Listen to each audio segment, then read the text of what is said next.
Hello everyone, this is Helios Raven. I tell you how to do it, even if you don't care. And today is a video that I guess I kinda should post. It's a little late, and the whole fever's kinda died down, but I still think this video will still be relevant today, right now. And that is 6th edition. 6th edition is out. It's going. It's picking up steam. We're just waiting now for new codexes to see how else that they change everything.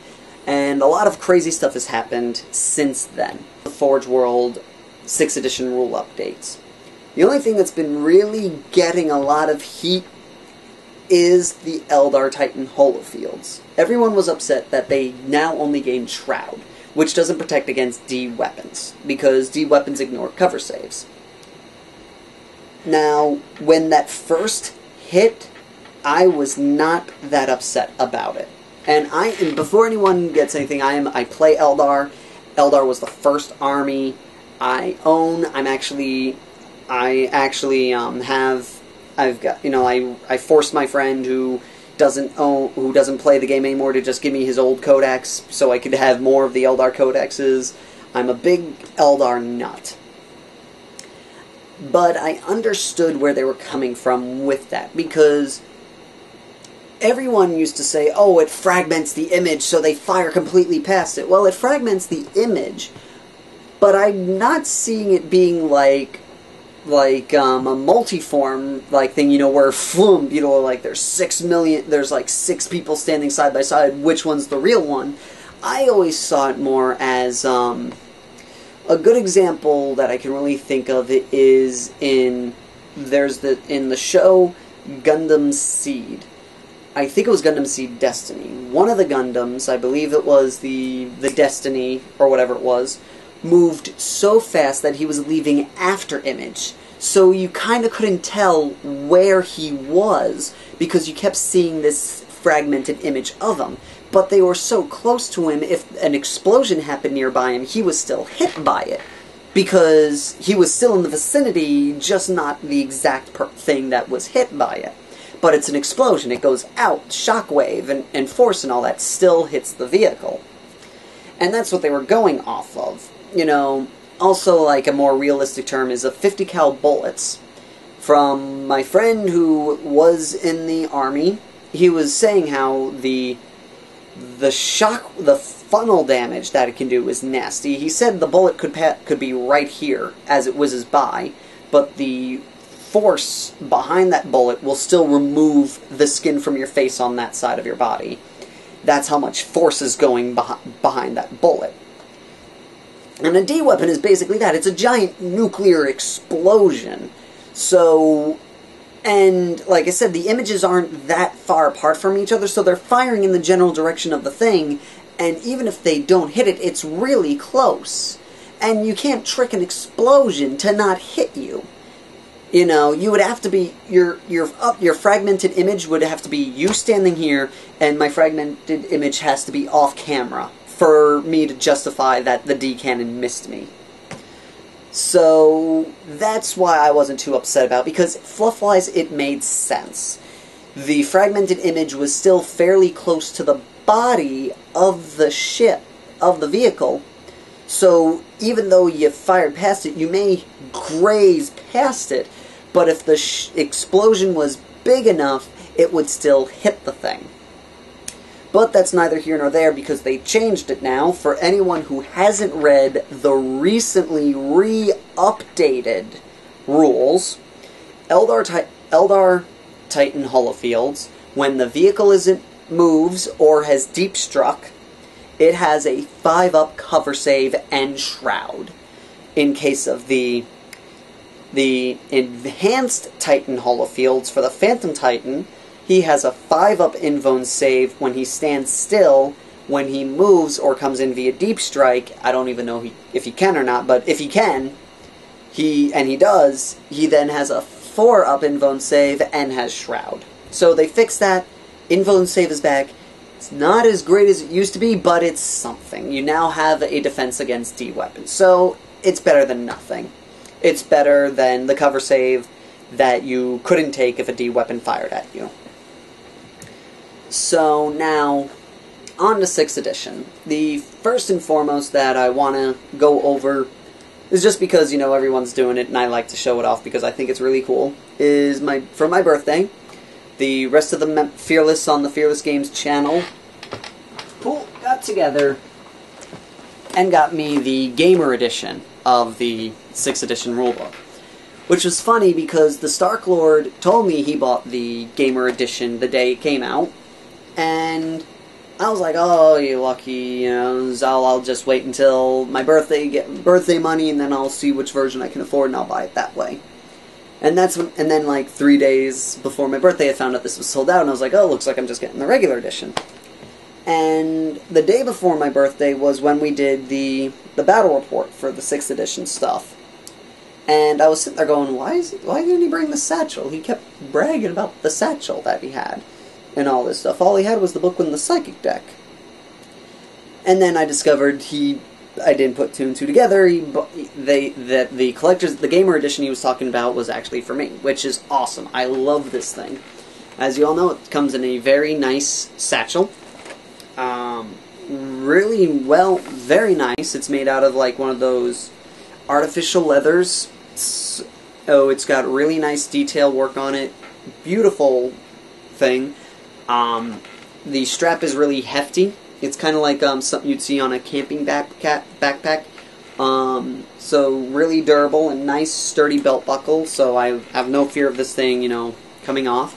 I put the Imperial Eagle on the front. This was a pain to get on because they didn't really make this too friendly. Like they put a piece of interfacing in here, so it's a little hard to bend. So that was a task and a half, but I managed to finally get in there. And I put the Chaos Star on my platoon bag that carries my 1,000 Suns in it. And when we open this up, we got these pouches. I don't close these unless there's nothing in it, mainly because they really don't close too well, and they can do it, but I'm afraid I'm going to just rip the seams of this thing, so it's out of fear because I just love this bag so much I don't want to damage it. And it closes without them, no issue, and it came with this metal case. This metal case is in the shape of a last gun pack, which is pretty awesome. And it comes with these objective marker holders, which is really cool. What these are used for is, in 6th edition, there's these things called random objectives. They haven't released the dice yet for it, but I have to pick those up when I do. What happens is if you have a random objective, you put this guy down with the die on it, and when a unit takes control of it, you roll that die to find out what that random objective is, which I think is really awesome. Because then you don't know, it could be something really good, it could be something really bad, it could be absolutely nothing. Excuse me. And then they gave you these dice. This is all part of a kit. You can't really see it because I'm sitting right next to a window and sunlight appears blue on tape. So, fun fact if you didn't know that. And I also got the fluorescent light, so I've kind of got yellow and blue going on here. But it's this darkish red, like maroon color, almost like the color of my shirt here. It's a bunch of D6, and you can only get that red color in the Gamer Edition version. All the regular versions that are coming out are, I believe they're either blue or black. So this kind of is an indication that you've got the Gamer Edition if you don't bring the satchel with you. I purchased later the Psychic Power deck, which I love. I love playing Psychic Powers with this because I Yu-Gi-Oh! It up, you know, and go, I cast this spell in defense mode, card games on motorcycles. And, man, I'm such a nerd. So yeah, it's great. It comes with a small little guide to help you transition between 5th and 6th edition with your codexes. And the satchel itself has a little slot for your codex. Use my Eldar because that was the first army that I played with in 6th edition. My Dark Angel Codex will go there when that finally comes out. And the 6th edition rulebook, which is beautiful. I love comparing the older editions to this stuff just to see how much bigger it gets. And surprisingly, like, it's not, like, the ribbon is about halfway through the fluff of the book. And then past that is models and painting and such. And so the rules aren't really that much. 90% of this rule book is for fluff. So if you don't really want to spend the $67 on the rule book, then you can just eventually just wait for the starter set, which should probably be out in September, and get the mini rulebook, and it closes. Again, this thing is awesome. I mean, anyone who has it is like, I hope that they think that it's worth the value, because I think it is. It's very much worth the value, because you get a lot for your money with it, and it's just phenomenal.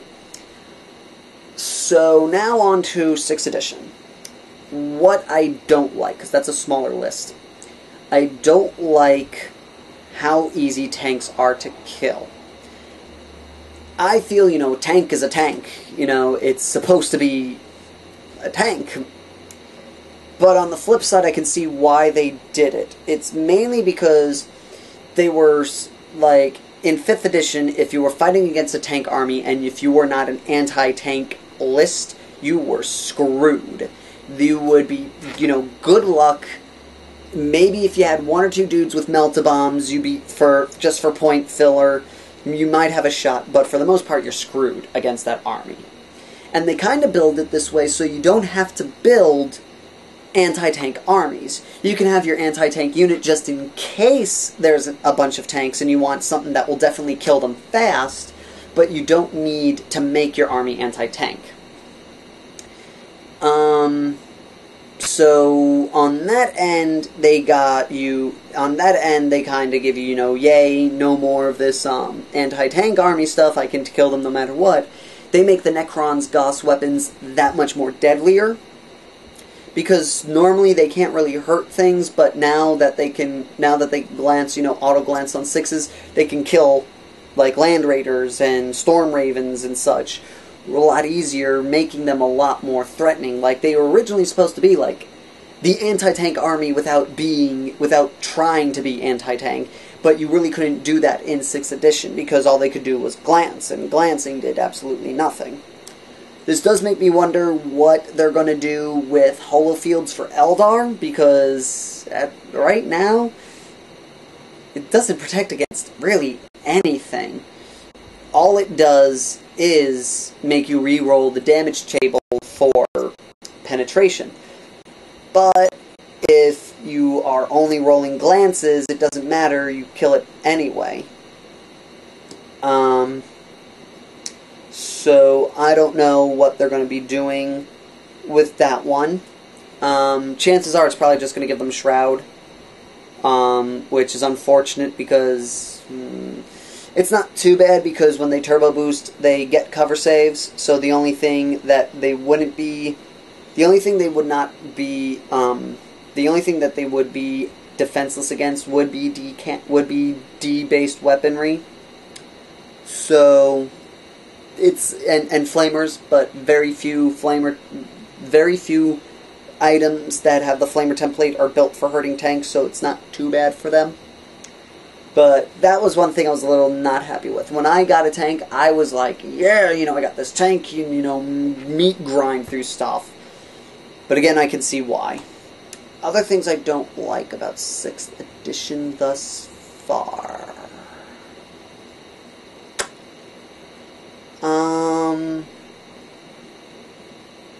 The other codexes aren't out. That's probably the biggest complaint I have about 6th edition. Now, what I do like. I like that it's more narrative now. I found 5th edition wasn't really that narrative. It was very, go in, play, done, and just for kicks you would make up a story about what happened. This, But in this one, they kind of encourage you to be more narrative with the story, and they build the rules to help build that narrative. I like how... What was it? And I like the feel. I got a very 3rd edition feel from this because there's so many complicated rules. And for some reason I kind of like that. It kind of brings me back to my old days of playing 3rd edition and not remembering all these crazy rules and all this stuff. And I like that. I like that for some reason. I guess it's more of a comfortable feeling. It's what I remember playing with when I started, and and so it's easier to settle into more.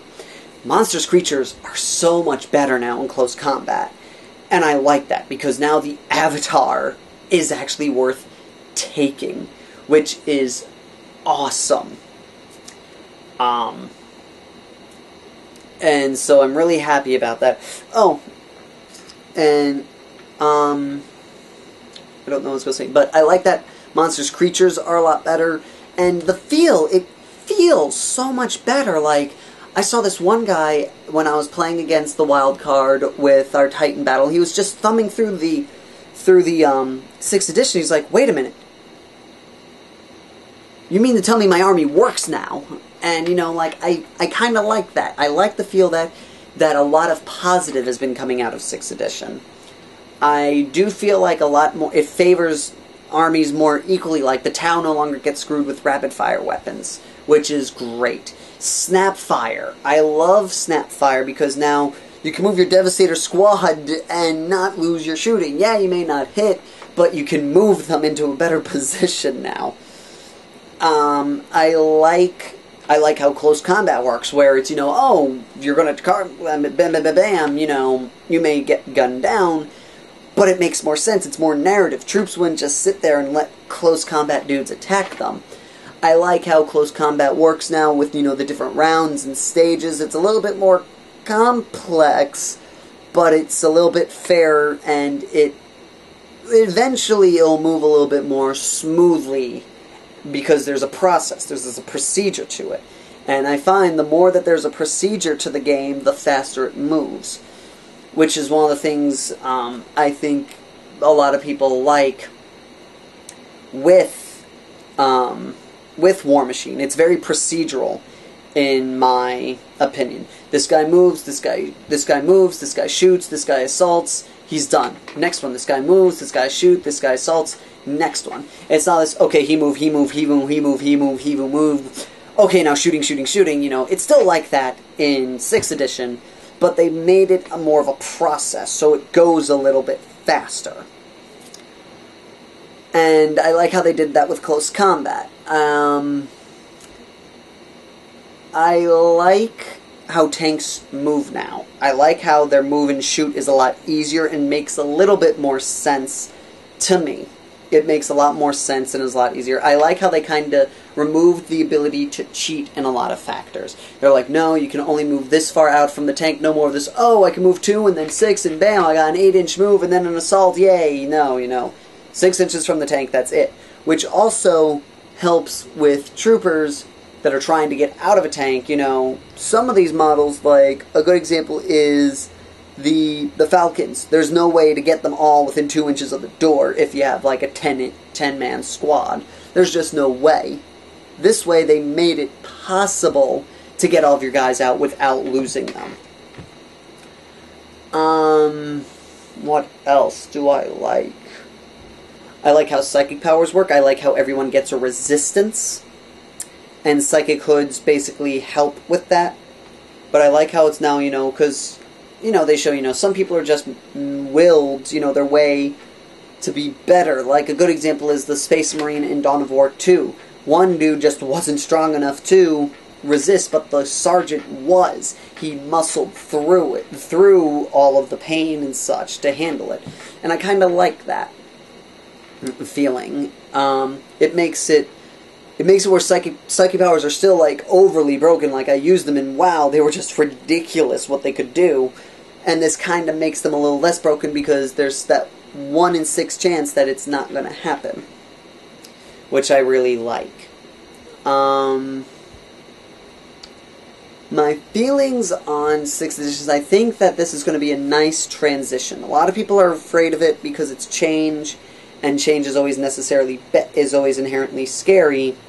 But I think people are going to start noticing how, wow, I can play Tyranids now and I won't get screwed over. I can play this army and I can not get screwed over. And the way that the matches are set up is you can win while you're losing. In, like, if anyone who didn't see the battle report, I was down to 5 guys to, like, 30 sisters and and a squad of Grey Knights and 2 tanks, and it was a tie. I wasn't necessarily... I was playing more the game, and I was playing less of the... At one point, I was basically playing less of the primary objectives in the game, and more playing against the army. Excuse me. Because I found in 5th edition, you don't play the game, you don't play the army, you play the game.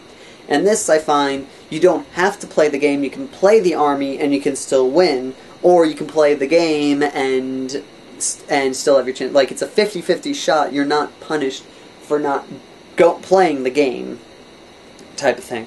Which is great for people like me who are very, even though I've been playing this game for so long, I'm still tactically horrible. So I can't play the game. You know, I'll always lose if I play the game. But if I now have the option to play the army, I have a higher chance of winning now. I like random terrain. I think it adds a little bit of chaos to it, which I like. I like random factors, because random factors can either play well into your hand or play horribly, and I like that. I like how shooting works now. Before, I didn't like how, oh, these 10 men are in cover, the 10-man squad, 5 of them are in cover, they all have cover. Well, what about those 5 dudes not in cover? How come they're getting a cover save? You're basically telling me that I'm ignoring the dudes out in the open and just firing at the building, which I thought was stupid. So I like how they work that now, where you can just shoot at those dudes out in the open. I like how it's line of sight. If you have 30 shots, but if there's only 2 dudes that you can see, you can only kill those 2 dudes, there's no more magic bullets. Also, on the flip side, this allows for seeker rounds to be invented. You know, a chaplain with seeker rounds can shoot at dudes that are not in line of sight as long as he can see a member in the squadron, which is awesome, which would be a cool idea. And, you know, only give it to, like, you know, the commanders or something. That way, you know, squads can't, you know, don't make it where all squads can have it, because then the rule becomes innately pointless. Sort of like in the first rules of War Machine, where all the Grix army was generated fear. There was only one unit that wasn't fearless, and it was a Grix unit. So you were scaring your own army, and the other dudes were fearless. Stuff like that. You know, you give too much of it, it becomes pointless. So I hope they do it. If they do it, I hope they do it sparingly. I do like how it's the direction of fire that gets the wounds now, because it stops people from making these bodyguards for dudes that are close combat beasts. Put them in the front so they get into close combat, and then have the other dudes just be cannon fodder. If they're cannon fodder, they should be in the front. A sergeant doesn't let his dudes stay behind him and hope that the bullets miss him. No, he puts his guys in the front so they can take the shots for him. I also like that they put out Lookout Sir. Yeah, it kind of gets rid of the point of the Imperial Guard version of it. But whatevs, you can have these extra dudes that automatically get it, so you can always use them first. Another thing is I do like, it also makes flanking work. So, the Raven Wing can be nasty now, because they can outflank and get the dude in the back that you're protecting, or fire at the sides where it's easier to get to the guy instead of the front. It makes characters like Abaddon a little less frightening, because it used to be, oh, I'll just put him with a squad of obliterators, and the obliterators will be the ones that they shoot at, not the dude in the front, which Abaddon is not a no-name character. Everyone knows Abaddon. He's the guy I'm going to shoot at, not the dudes behind him. So kind of like that, oh, you want him in close combat, you put him in the front, well, he's the one getting shot at now. I like that style. It's more narrative, it makes more sense, and it kind of makes you think a little bit differently. The game, Anna Hole is still structurally, and the fundamentals are still there. They just changed how tactics work and make it a little bit more narrative and more story-based. In essence, it's kind of like a living video game, and that's what I love about it. So, I think I've rambled on for a long period of time here, and so I'll put an end to it right now. So, that's all for right now, and so until next time, this is Helios Raven, signing off.